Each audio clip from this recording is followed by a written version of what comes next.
está espiritualmente peladão. E se você entra num casamento, gente, com uma pessoa, porque a lógica do casamento, gente, é lealdade, é exercício de caráter, é exercício de fidelidade, de confiança, de respeito, não é? É você exercitar esses valores. E se você está entrando num casamento com uma pessoa que não tem nenhum compromisso com esses valores, realmente o preço vai ser alto lá na frente. Então, se você não pode se casar com o caráter da pessoa, não se case com ela. A gente tem acompanhado muita história assim, né? Principalmente aí veio os casos, né, de ameaça de divórcio, que são os casos mais sérios, quando tem adultério sistemático, ou quando tem violência, né? Ou quando tem comportamento de vício, né? Agora mesmo a gente está lutando com algumas situações, né? Um rapaz, o cara é viciado em crack, ele está querendo sair, mas ele mexe, cai e tal. Olha, o que essa esposa já passou com esse cara, você não imagina, porque quando ele vai lá para o crack, ele vira um mendigo. Ele vira um mendigo e depois ele quer voltar para casa, quer ser recebido, entendeu? Então é um negócio complicado. Depois você tem que lidar com esse tipo de coisa, destruir os fundamentos. O que esse justo vai fazer? Como recuperar esse tempo? A terceira questão aí que determina a bênção pastoral é essa: se você não pode se casar com a missão da pessoa, não se case com ela. A missão, vocação, escrever com vocação, chamado, né? E normalmente isso não é uma coisa que dá muito problema. Normalmente as vocações, elas, né, se unem, não é uma coisa difícil. Inclusive até o paradigma correto, toda vocação, quando é exercida para a glória de Deus, é sagrada, não é? Então, fácil um apoiar o outro na sua vocação, né, no seu chamado. Mas, às vezes, tem algumas profissões que elas podem trazer algumas crises. Não é? Por exemplo, eu frequento muito o mundo de missões. Imagina uma pessoa que tem um chamado missionário transcultural, quer ir para um outro povo, uma outra língua, totalmente diferente, se casou com uma pessoa que não gosta nem de viajar, falou em missões com ela, em desconforto, né? E muitas vezes missões, muitas vezes envolvem certos desconfortos mesmo, entende? Você vai pagar um preço que às vezes tem outro que não quer pagar, não é? Ou vida de médico, tem gente que casa com médico, às vezes não é fácil. Minha mãe era médica, então era de plantão em plantão, né? Às vezes é um negócio meio complicado. Ou até questão pastoral, tem muitos amigos pastores no Brasil inteiro. Algumas vezes a gente tem que socorrer alguns amigos assim. Eu me lembro uma vez, essa foi a declaração da esposa desse pastor, muito amigo meu. Eu não quero ser esposa de pastor, eu quero meu emprego. Ela nem ia na igreja, nem saber de igreja, entende? E esse cara, coitado, assim, pessoa que tem um chamado, não é? Legítimo, para cuidar de uma igreja, mas infelizmente a esposa dele não se casou com a missão. Casou com ele, mas não casou com a missão. Então é complicado, né? Isso pode produzir uma crise existencial. Eu sempre falo com as mulheres, eu falo assim: antes de vocês se casarem com o marido, case-se com a missão do seu marido. Você não pode casar com a missão do seu marido, não é? Oi?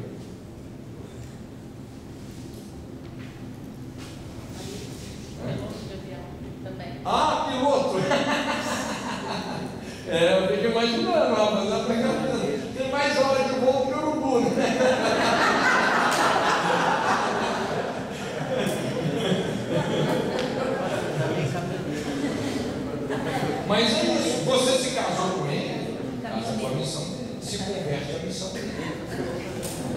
Eu dou graças a Deus pela minha esposa. Eu não sou piloto, mas eu vou te falar, a minha agenda de viagem não é brincadeira não. Mas graças a Deus casei com a mulher certa.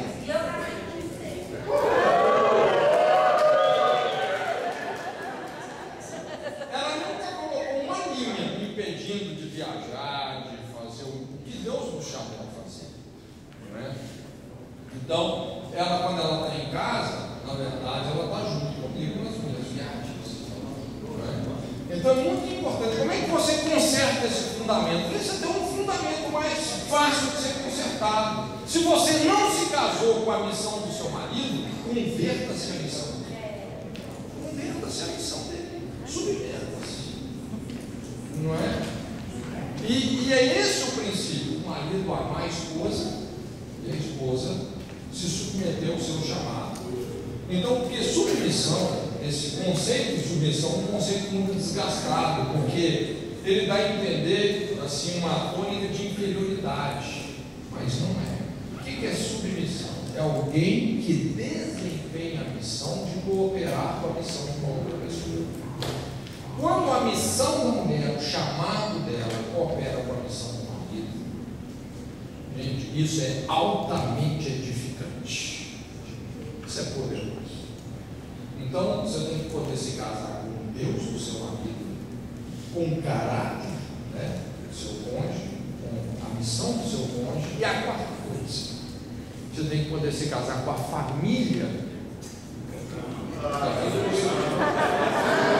comendo essa massa. Agora, você já percebeu que isso vem no primeiro alicerce? Quem teve a bênção dos pais e dos sogros não vai ter dificuldade aqui não. Não é? Então, o que acontece? Porque, gente, olha só, essas conclusões, tudo isso aqui a gente tira no dia a dia de aconselhamento, porque é onde os pepinos se concentram, né? Quantos conflitos conjugais não se resumem nisso, um falando mal da família do outro, né? Ah, eu casei, foi com você, não foi com a sua família. Só que na prática, os pais do seu cônjuge são avós dos seus filhos. Você não tem como mudar isso. Então é muito importante, se você ainda não fez isso, faça, converta-se à família do seu cônjuge. Obrigado.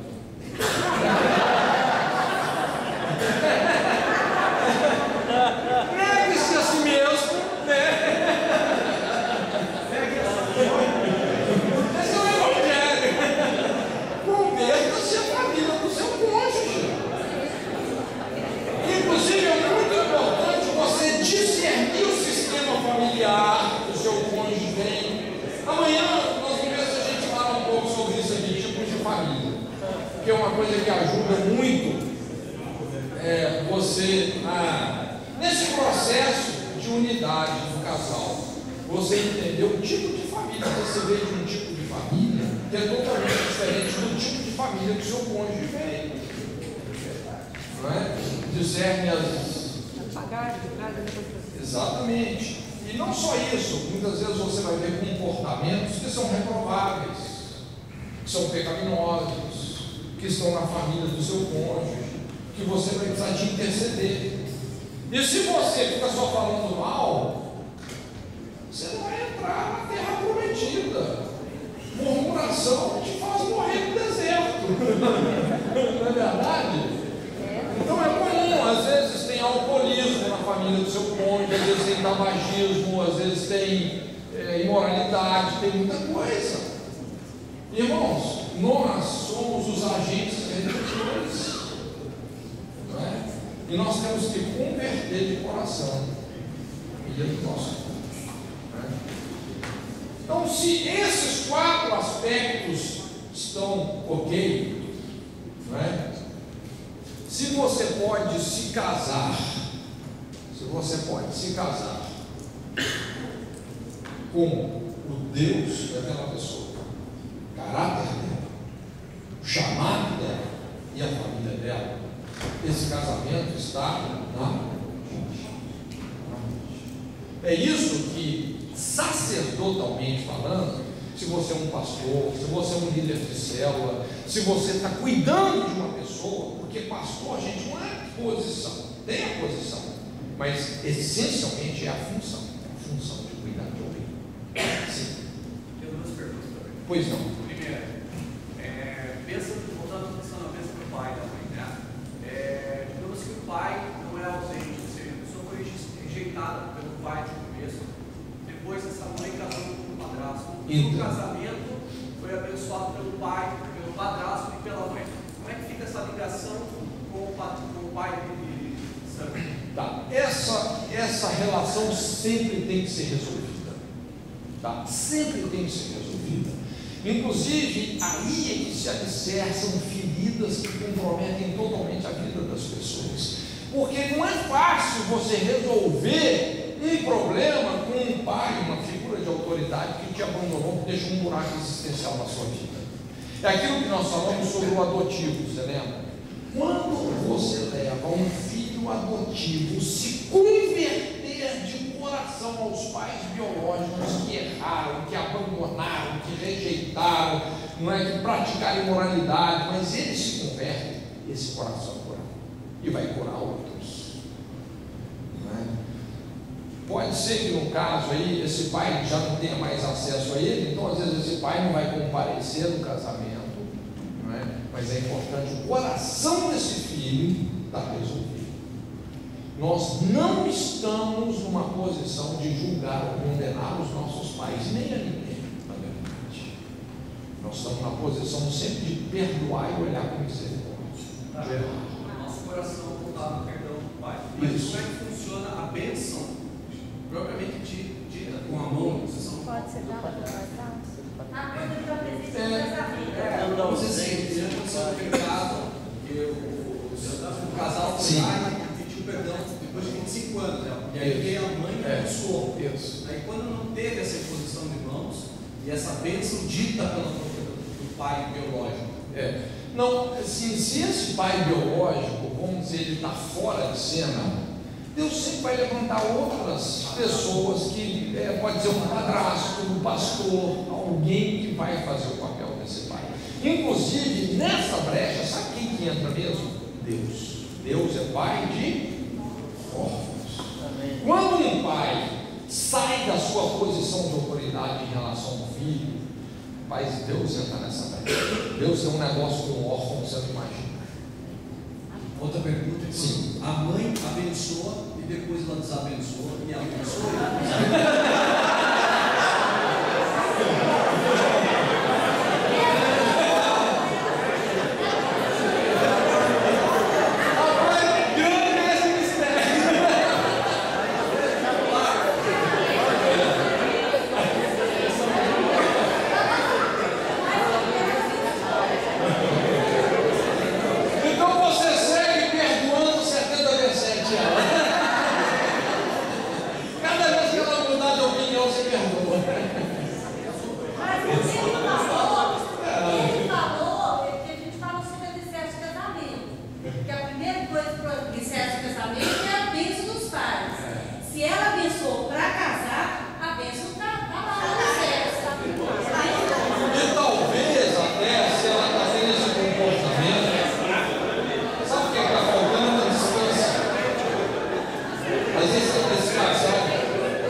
Que por uma questão de afinidade e até de saúde relacional, aquela pessoa deixa ela aproximar mais, ainda que seja até a sua sogra. Eu já vi pessoas que têm uma afinidade profunda com a sogra, é impressionante,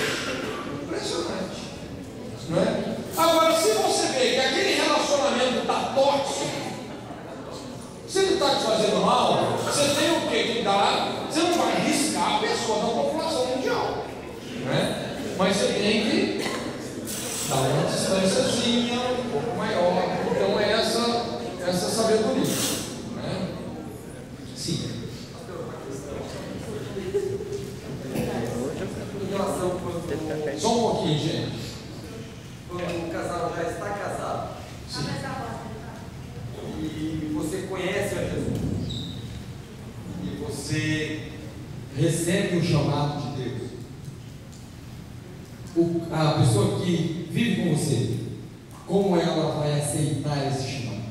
Você vai ter que trabalhar isso junto com ela, em acordo. Porque aí, provavelmente, se Deus está te chamando, não é? Deus vai estar chamando ela junto. Deus não vai não, você brincando e ela por fora. Aí vai ter que ser em acordo. Por isso, gente, que essas questões, essa questão até da bênção pastoral, é muito chata. Eu não sei quantos aqui são pastores ou cuidam de pessoas. Bastante gente, né? Quantos de vocês já tiveram que aconselhar uma pessoa apaixonada? E principalmente quando aquela pessoa está apaixonada pela pessoa errada. Rapaz, olha, é um negócio complexo. É um negócio, não é? Não é fácil. Mas é um alicerce fundamental. E se a pessoa erra aí, gente, depois as consequências são muito sérias. Quando nós viemos de Belo Horizonte, eu e minha esposa viemos, desde que nós nos casamos, viemos para missões, abrir uma base missionária aqui em Curitiba. Então, no início, quando nós chegamos aqui, a gente trabalhava muito no evangelismo de rua. Meu hobby sempre foi evangelismo de rua. Por uns 15, 20 anos, a gente trabalhou muito intensamente nesse sentido, mobilizando, treinando e mobilizando pessoas para evangelismo. Então a nossa equipe era uma equipe muito dinâmica, e com isso nós começamos a visitar muitas igrejas também, porque as pessoas viam a gente na rua, acabavam, vai lá na nossa igreja, fazer uma programação lá, fazer um evangelismo no bairro e tal, não sei o quê. Então a gente começou a ter muito acesso às igrejas aqui. E tinha um rapaz, que era da nossa base, era um rapaz assim muito correto, até certinho demais, muito espiritual, muito inteligente, né? E acabou que ele se apaixonou por uma menina numa dessas igrejas. A gente estava indo, inclusive eu ia muito nessa igreja, eu conhecia muito bem. E a história daquela menina era uma história complicadíssima, porque ela já tinha namorado assim mais da metade dos rapazes da mocidade. Então ela era muito bonitinha, mas ordinária, né? Aquela história assim. Então quando ele se apaixonou por ela, eu cheguei e falei, rapaz, olha, cuidado, né? Você tem um chamado, você está indo numa direção. Ela é uma pessoa que está mais perdida do que tudo. Não é por aí, mas essas coisas não adianta, você não impõe. Você dá um conselho, mas você não tem como impor, proibir a pessoa. Não é? E ele então foi levar aquele relacionamento e tal, né? E teve um dia que eu saí, estava no centro da cidade. Quem que eu vejo? A menina, agarrada com um cara que não era ele. Então, eu falei, puxa vida, eu cheguei em casa, já procurei imediatamente ele, né? Tipo, fulano no gato subiu no telhado.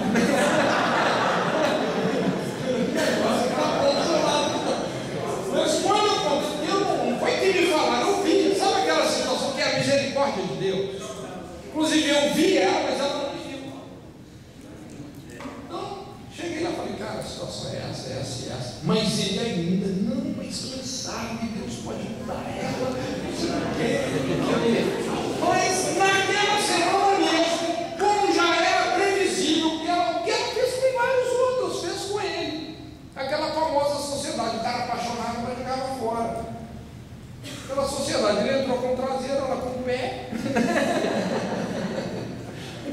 Aí depois eu procuro, por que eu não te ouvi? Aí eu falei, rapaz, levanta a mão pro céu. Eu fico, mas imagina se ele tivesse casado. Você está entendendo? Às vezes tem a licença aí que é bem difícil de recuperar. Então é um negócio complicado. Ainda bem, graças a Deus, que você não casou. E olha que já estava comprando os móveis, já estava para noivar. Isso é complicado. Então, não é fácil se aconselhar uma pessoa apaixonada, não, gente. A pessoa pensa que você está indo contra ela, que você não gosta dela. E na verdade, tudo que você quer culpar aquela pessoa. Então isso é a bênção sacerdotal. É um mindset, gente. Como eu disse, essas coisas podem parecer até caretas. Pedir autorização para o pai. Submeter, não é, essa intenção a um pastor. Parece tão caretice, quadradíssimo. Mas isso é alicerce. Não se brinca com alicerce. A terceira esfera de autoridade que a gente vê na Bíblia sobre o casamento é o governo. Isso, o governo é uma esfera de autoridade. Então aqui entra uma questão de moral e cívica, civismo, não é? Romanos capítulo 13, a Bíblia fala que todo poder, toda potestade, toda autoridade é uma ordenação divina, e quem resiste à autoridade resiste a Deus, não é? Então, por exemplo, aqui no Brasil, se você não se casar judicialmente, você é considerado casado? Não. Você é considerado o quê? Amaziado. E o amaziamento impõe uma condição de imoralidade, gente, porque é cívico, é civil, mas é moral também. Não é? E isso é algo altamente preocupante nos nossos dias, sabia? Rapaz, olha, a quantidade de pessoas, inclusive até em posição de poder numa igreja, que não são casadas, você não faz ideia. Você não faz ideia. Você vê, uma vez eu estava ministrando bem no norte do país, e como a gente fazia seminários que envolviam muitos pastores, eles assim, muito curiosos para saber como que a gente trabalhava com o aconselhamento. Então eles propuseram, alguns pastores propuseram uma aula prática, um aconselhamento demonstrativo. Então eu fui entender uma pessoa. E esse cara, ele estava hospedado na casa dele, ele era um dos braços direitos do pastor daquela igreja. Eu fui atender, tem uma ficha que a gente entrega, a pessoa preenche e tal, né? E fui atender esse irmãozinho, devia ter ali uns 8 ou 10 pastores, como intercessor. Eu falei, o cara, você é privilegiado, rapaz, é só intercessor peso pesado que tem aqui, né? Boa parte dos pastores daquela cidade estavam ali. Quando eu pego a ficha dele, fui olhando lá tudo que ele preencheu, lá no cabeçalho estava escrito que ele não era casado, que ele era amaziado. E aí, o negócio já complicou tudo, porque era vamos dizer assim, a gente ia fazer um padrão de aconselhamento mais para libertação, e a ficha desse cara, se você olhasse, dava até medo, não é? Era GG. O cara tinha se envolvido com tudo quanto é coisa ruim que você pode imaginar. Mas eu falei, aí a partir dali eu nem podia fazer a libertação, né? E comecei a explicar, transformei aquilo numa aula. Eu falei, olha gente, não é? Como é que a gente vai lidar com outras questões, sendo que a pessoa está em desacordo com o princípio de Deus? As encrencas vão sair por um lado e voltar pela brecha que está aberta aí, não tem jeito. Mas eu vi que aquele negócio acabou sendo até uma situação assim, muito de Deus, porque eu falei para ele, olha, primeiro você vai se casar, depois, uma outra oportunidade, nós vamos fazer o processo de libertação para você. Porque não adianta você queimar certas etapas, pegar atalhos quando você vai lidar com essas questões.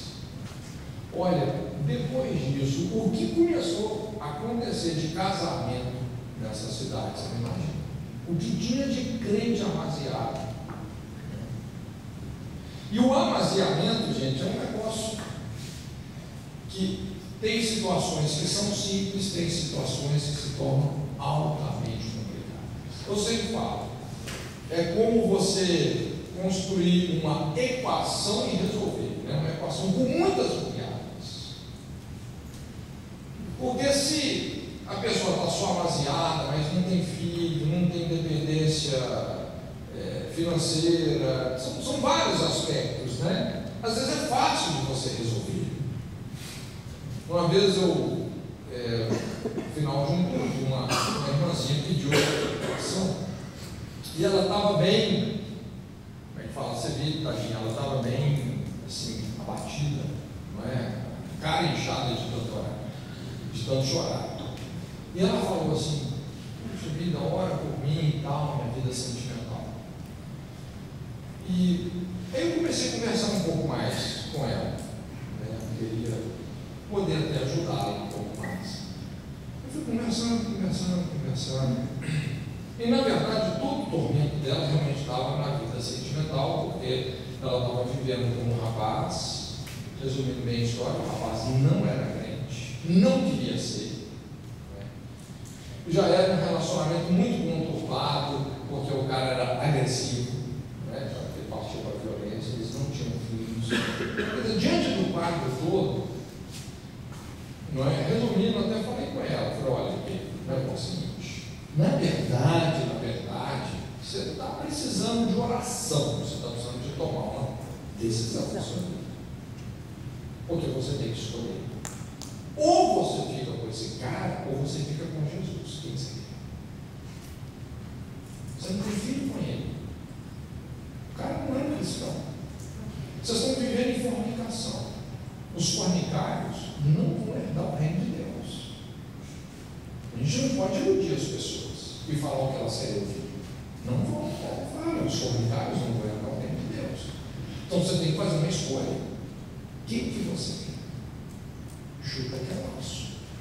Então era até uma situação fácil de resolver, entende? Agora vamos dizer, se ela já tivesse 3 filhos com esse cara, mudou ou não mudou a conversa? Mudou a conversa. Como é que eu vou falar? Sai fora desse relacionamento. Você tem 3 filhos que liga ela com ele pro resto da vida. Mudou a conversa. Então às vezes isso vai exigir depois uma agenda pastoral com esse cara. Olha, rapaz, não é brincadeira. Então isso é um alicerce muito sério. Não é? Infelizmente, assim, nessas últimas décadas, a cultura do não casamento, ela, vamos dizer assim, ela se propagou demais. E tem muita gente hoje que infelizmente assim, está sofrendo demais. A sociedade como um todo está sofrendo muito por causa disso nos nossos dias, né? Hoje a coisa mais comum que tem é isso: é você ver uma menina de 15 anos com 3 filhos, cada filho de um cara diferente. Toda hora eu assisto esse filme, né? Então o preço disso é muito alto. E é isso que banca, gente, a delinquência, a violência, é isso que está bancando. Por isso que eu creio que há uma esperança muito grande a partir do que Deus está fazendo na igreja. Mas é um alicerce muito importante. A bênção, essa bênção jurídica, né, de você se casar, estar casado realmente, no cartório, né, a bênção judicial. A bênção judicial é um alicerce. Quem não teve essa bênção, provavelmente está legando para os filhos uma perseguição na área sexual e emocional. Os filhos das pessoas que não se casam legalmente são crianças precocemente perseguidas na área sexual e emocional. Perseguidas espiritualmente. Inclusive tem um tema que eu ministro muito, que chama sobre trauma de FDR, onde a gente lida com essa questão do filho e legítimo. É um dos ensinos, na minha opinião, mais importantes para essa geração. A história de FDR é uma das histórias que mais se contextualizam com essa atual geração. Então nós temos que lidar também com esse tipo de alicerce quebrado. Sim, alguém queria? Um exemplo que você deu, você falou que se no caso tivesse filhos, tivesse uma situação diferente, o enfoque seria diferente.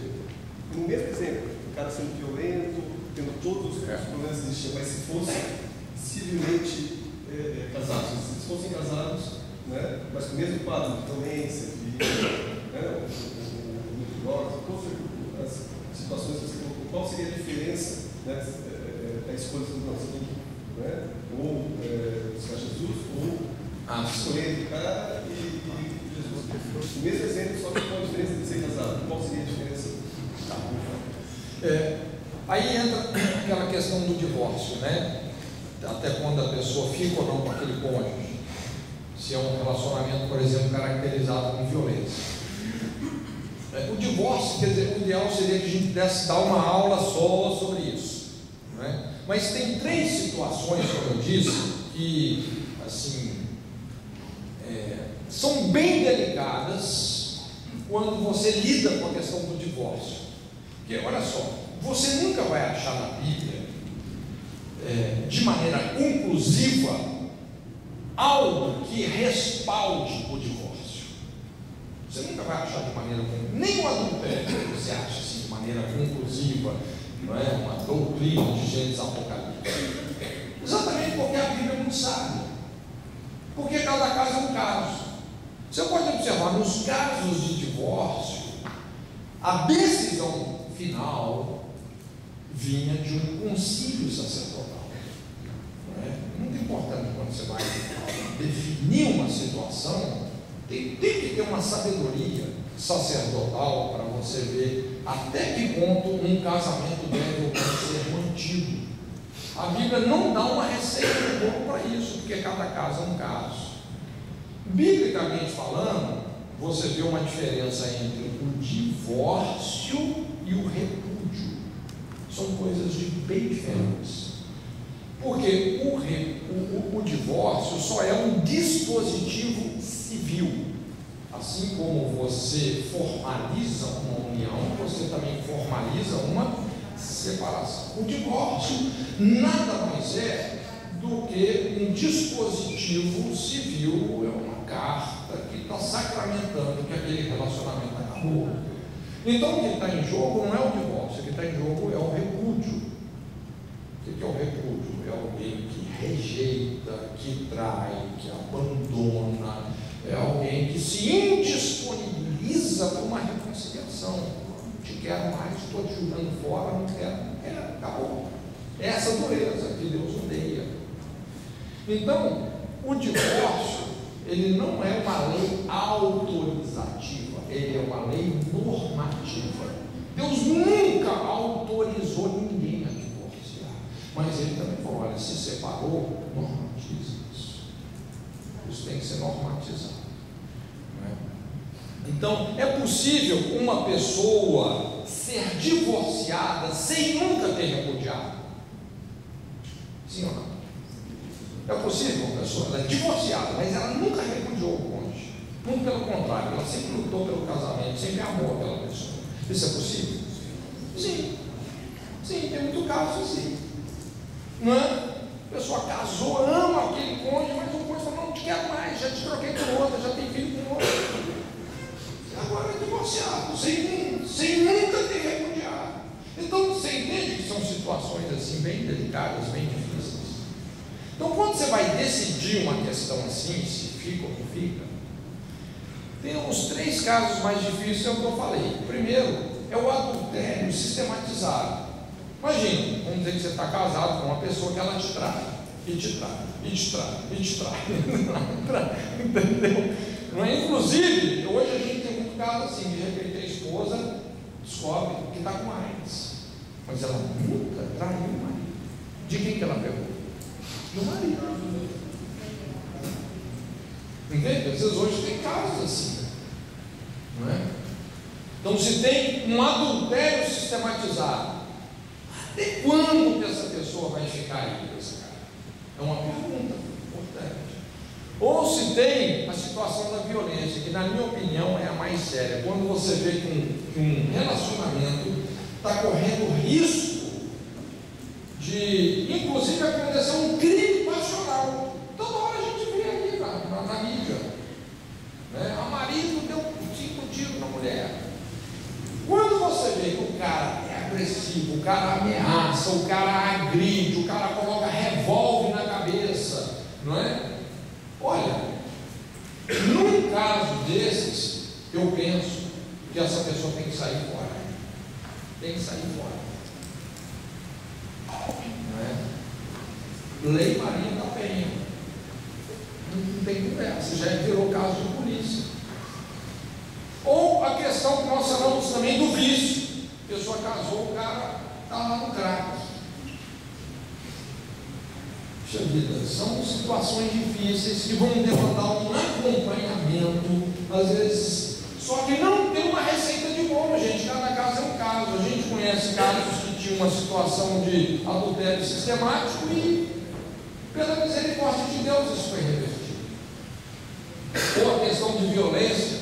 Eu me lembro uma vez, um caso que eu acompanhei até nos Estados Unidos, o cara agredia a esposa, e lá nos Estados Unidos, o cara fazer um negócio desse, ele vai pro xadrez mesmo, não tem conversa. E o marido dessa irmãzinha ficou preso aproximadamente 1 ano, porque agrediu ela, e na cadeia esse cara teve uma experiência com Jesus, que ele voltou uma seda. Imagina o que 1 ano de cadeia fez de bem para ele. Restaurou o casamento. Não é verdade, olha.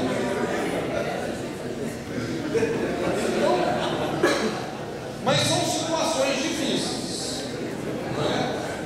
Mas é importante dizer que não tem uma receita de bolo, não. Cada caso, esse caso, vai ter que ter um conselho sacerdotal dos caras. Então, essa é o terceiro alicerce, uma bênção judicial. Tem que ter uma bênção judicial. Né? E é interessante que quando acontece uma crise como essa, como violência, quem que você vai consultar quando você vai tomar uma decisão de divorciar? Consulta as mesmas esferas de autoridade. Imagina, você está passando um quadro de ser vítima de violência doméstica. Seus pais falam com você, sai do casamento. Seu pastor fala com você, sai do casamento. O governo fala com você, sai do casamento. Olha, sai do casamento. Entendeu? Senão você vai morrer. E acontece mesmo.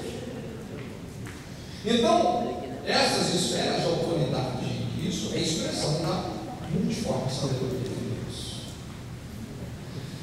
E a quarta e última esfera, para a gente terminar aqui, é a esfera espiritual, que tem a ver com a sexualidade, ou seja, pureza sexual. Né?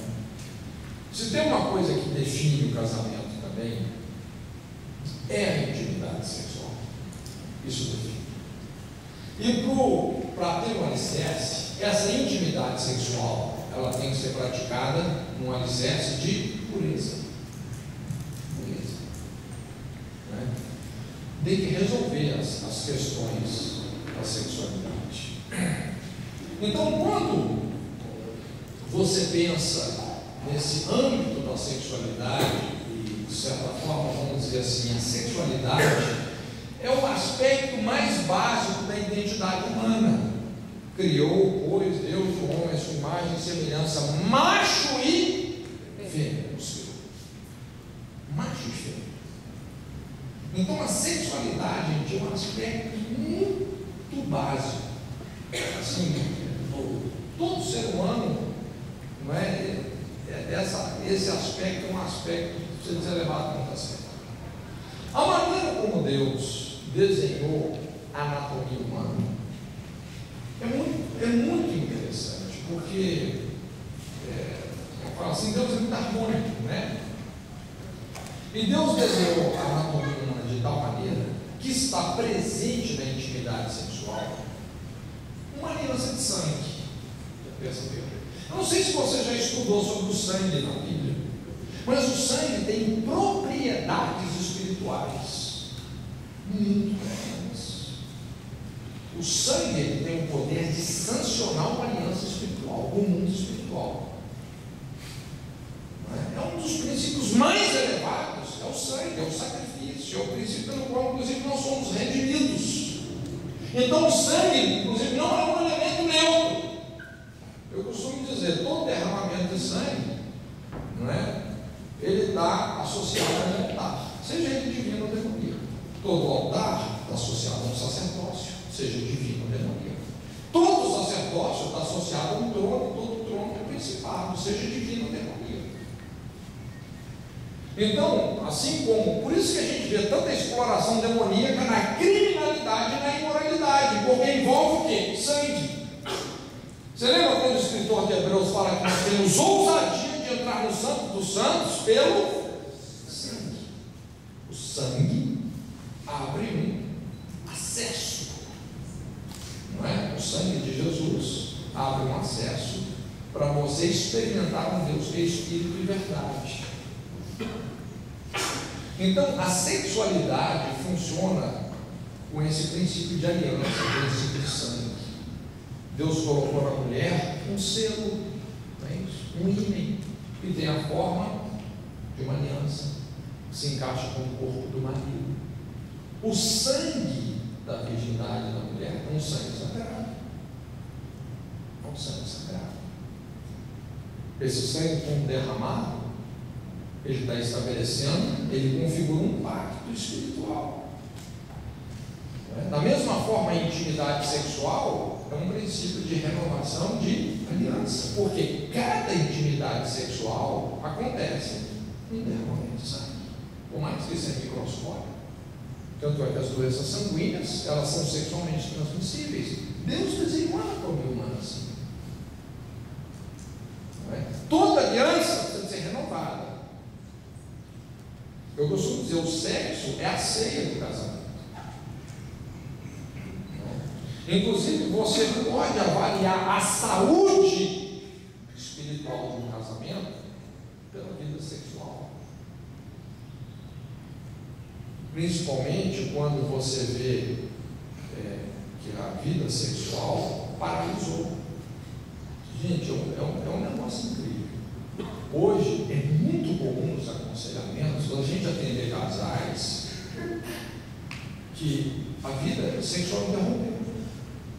2 anos, 4 anos, 7 anos. Não, mas E realmente, olha só, imagina um casal que está aí 4 anos sem intimidade sexual. Isso é sintomático. Tem ou não tem um problema aí? E muito sério. Olha que você vai ver dentro do pé oculto, não é? Ou tem situação de abuso sexual na infância que nunca foi tratada, tem alguma pressão muito séria. Às vezes a gente ri, brinca, mas tem gente que está vivendo esse tipo de guerra, de batalha. Né? Então, precisa de tratar com essas questões. Sexo é algo extremamente espiritual. É impressionante. Né? Como que espiritualidade e sexualidade andam juntos. E esse altar da pureza sexual é muito importante, porque hoje, infelizmente, é muito comum as pessoas simplesmente, né, que está na moda, perder a virgindade cedo. Não é verdade? Você vê mulheres que leiloam a virgindade, que banalizam isso. Não é? Infelizmente, essa é a história.